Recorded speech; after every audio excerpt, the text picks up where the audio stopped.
नमस्कार.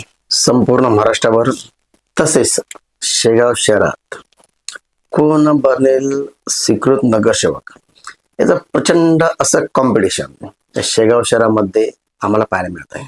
अतिशय रोमांचक असं वातावरण कोण बनेल स्वीकृत या पदासाठी शेगाव शहरात पाहायला मिळत आहे. आता साधारणतः शेगाव शहरात जनतेतून निवडून आलेले एकूण नगरसेवक 30 आहेत आणि शासन नियमाप्रमाणे 10 नगरसेवकांमागे एक स्वीकृत नगरसेवक या ठिकाणी निवडला जातो. अशा प्रकारे शेगाव शहरातील नगरपालिकेमध्ये नगरसेवकांची सभा संख्या 30 असल्यामुळे 3 नगरसेवक या ठिकाणी नगरपालिकेच्या सभागृहात जातील. आता कोणकोणत्या पक्षामध्ये प्रचंड असं रोमांचक वातावरण आहे स्वीकृत नगरपालिकेसाठी, तर ते पक्ष पुढील प्रमाणे: 1 भारतीय जनता पार्टी, 2 भारतीय राष्ट्रीय काँग्रेस, अजून सुद्धा आहेत, आम्ही ते शेवटी सांगू. सध्याचं राजकीय गणित जर पाहिलं तर या ठिकाणी भारतीय जनता पार्टीतर्फे सरळ 2 नगरसेवक हे सभागृह आम्हाला जाताना दिसतात. तसेच भारतीय राष्ट्रीय काँग्रेसतर्फे 1 नगरसेवक आम्हाला या ठिकाणी जाताना दिसतोय. आता भारतीय जनता पार्टीतर्फे कोणते संभाव्य जे उमेदवार आहेत जे स्वीकृत नगरमध्ये जातील ते पुढील प्रमाणे: 1 माजी नगराध्यक्ष पुरुषोत्तमजी शेगोकार, 2 भाजपा नेते राजेश अग्रवाल, 3 भारतीय जनता पार्टी शहराध्यक्ष ज्ञानेश्वरप्पा साखरे, 4 जे माहेश्वरी समाजातून राजकारण करतात असे युवा तेजसिंग मोहता. असे एकूण 4 उमेदवार हे स्वीकृत म्हणून नगरपालिकेत जाऊ शकतात. या ठिकाणी आमच्या युवा चॅनलने जे शेगाव शहरातील विविध ठिकाणी चर्चा केली, मी स्वतः सुद्धा चर्चा केली, अशी आम्हाला हे 4 नावं प्रामुख्याने आढळून आले. आता भारतीय राष्ट्रीय काँग्रेस आपण जर विचार केला तर या ठिकाणी माजी नगराध्यक्ष शैलेंद्रदा पाटील, माजी नगरसेवक किरणबापू देशमुख, जुबेरजी सहारा, तसेच भारतीय राष्ट्रीय काँग्रेसचे शहराध्यक्ष कालीबापू देशमुख, या 4 पैकी एक स्वीकृत नगरसेवक म्हणून नगरपालिकेत जाण्याची शक्यता आहे. परंतु या ठिकाणी एखादा नवीन चेहरा वेळेवर दिला जाऊ शकतो असा आमचा अंदाज आहे. हे होतं स्वीकृत नगरसेवकाचं साधं सरळ गणित. परंतु 3 ते 4 दिवस अगोदर प्रचंड असा ट्विस्ट शेगाव शहरातील राजकारणात आला होता. तो ट्विस्ट म्हणजे कसा, आणि तो ट्विस्ट उद्या सुद्धा पुन्हा येऊ शकतो अशी आमच्यापर्यंत चर्चा आहे.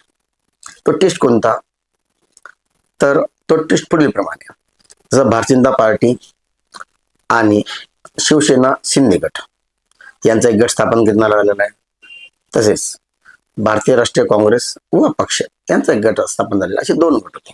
3ऱ्या गटाने या ठिकाणी शेगाव शहर राजकारणात खळबळ उडून दिली आणि एक रोमांचकता नवीन आणली होती. 3 ते 4 आपली साधारणतः.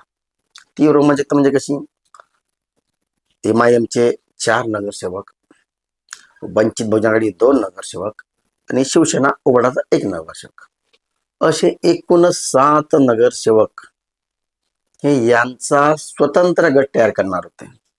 आता हे स्वतंत्र गट कशासाठी तयार करणार होते, तर 7 वर 1 हे स्वीकृत नगरसेवक बनणार होता म्हणून. तर यांनी हा गट का तयार केला, कुणाच्या म्हणण्यावर तयार केला, तर एका पक्षाचे 2 मोठे नेते यांनी हे सर्व समीकरण घेऊन आणलं. जर 2016च्या नगरपालिका निवडणुकीमध्ये एक नगरसेवक ऑप्शन म्हणून गेले होते, त्यांच्यापाशी फक्त 2च नगरसेवक निवडून आले होते, तरी सुद्धा त्यांनी अशाच प्रकारचा गट त्यावेळेस स्थापन करून ते नगरपालिकेत स्वीकृत नगरसेवक म्हणून गेले होते. त्याचीच पुनरावृत्ती या वर्षी म्हणजे 2025च्या नगरपालिका निवडणुकीमध्ये होणार होती. परंतु शेगाव शहरातील ज्यांना राजकीय चाणक्य म्हणून ज्यांची ओळख आहे यांना हा नवीन गट तयार होणार आहे याची माहिती पडताच मग त्यांनी जी राजकीय खेळायची ती राजकीय खेळ खेळली आणि हा गट त्या दिवशी तयार होऊ शकला नाही. परंतु अजून उद्याचा संपूर्ण दिवस बाकी आहे, या टार्गेटचा पूर्ण दिवस बाकी आहे. आणि सध्या हा पुन्हा अशाच प्रकारचा गट तयार करण्याची तयारी सुद्धा चालू आहे. आता हा गट तयार होईल की नाही होईल हे तर येणाऱ्या 9 तारखेपर्यंत सर्व क्लिअर होऊन जाईल. परंतु आता सुद्धा प्रचंड अशी अस्वस्थता सध्या शेगाव शहराचे राजकारण आहेत, की जे स्वीकृत नगरसेवक उमेदवार आहेत. जर हा गट स्थापन झाला तर काय होईल? एक आमच्या अभ्यासानुसार या ठिकाणी भारतीय जनता पक्षातर्फे 10 वर एक सरळ नगरसेवक त्यांचा सहभाग गेलेला आहे. परंतु आता या ठिकाणी भारतीय जनता पार्टीचे सुद्धा 7 नगरसेवक या ठिकाणी झाले. भारतीय राष्ट्रीय काँग्रेस सुद्धा 7 नगरसेवक या ठिकाणी झाले. ते कसे?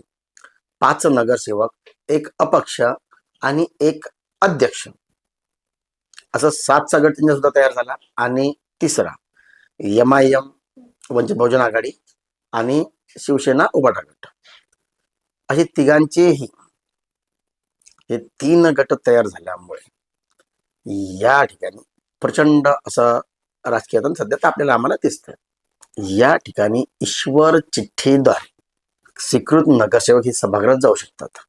आमच्या अंदाजानुसार, आमचा जो अभ्यास आहे त्या अभ्यासानुसार कदाचित एखाद्या पक्षाची जी पॉईंटची जी बिंदावली असते त्याच्यामध्ये बिंदावलीनुसार स्वीकृत नगरसेवक पॉईंट मोजले जातात. जर कुठे काम असेल तर मग 2 नगरसेवक हे सरळ झाले, त्यावेळेस ईश्वर चिठ्ठी होणार नाही. परंतु आमच्या अंदाजानुसार अशा प्रकारचं वातावरण आम्हाला शेगाव शहरात दिसतं.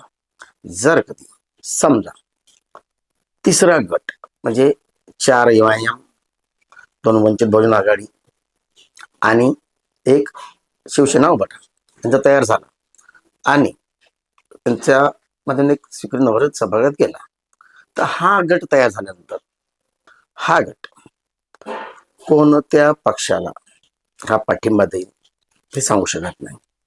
कारण जसं काळ बदलतो तसं राजकारण बदलत चालतं. त्यामुळं जर कधी हा गट तयार झाला तर शेगाव शहरात आजपर्यंत न बघितलेलं एक वेगळ्या सर्वजण राजकारण या ठिकाणी शेगाव शहरवासियांना पाहायला मिळेल असं मला वाटतं. तर पाहूया की 9 तारखेला कोणकोणत्या पक्षाचे फॉर्म भरले जातात आणि 13 तारखेला कोणते स्वीकृत नगरसेवक जिल्हाधिकारी यांचे प्रतिनिधी सर्वसाधारण सभेच्या दिवशी घोषित करतात. अतिशय ट्विस्टेड हे वाला वातावरण सध्या तयार झालेलं आहे. काही होऊ शकतं, काही जर झालं नाही, जर काही तिसरा गट स्थापन झाला नाही तर या ठिकाणी सरळ सरळ भारतीय जनता पार्टीचे 2 नगरसेवक आणि भारतीय राष्ट्रीय काँग्रेसचा 1 नगरसेवक सरळ सरळ सभागृहात प्रवेश करेल. तर चला पुन्हा भेटूया अशाच चांगल्या विश्लेषणामध्ये. तोपर्यंत नमस्कार.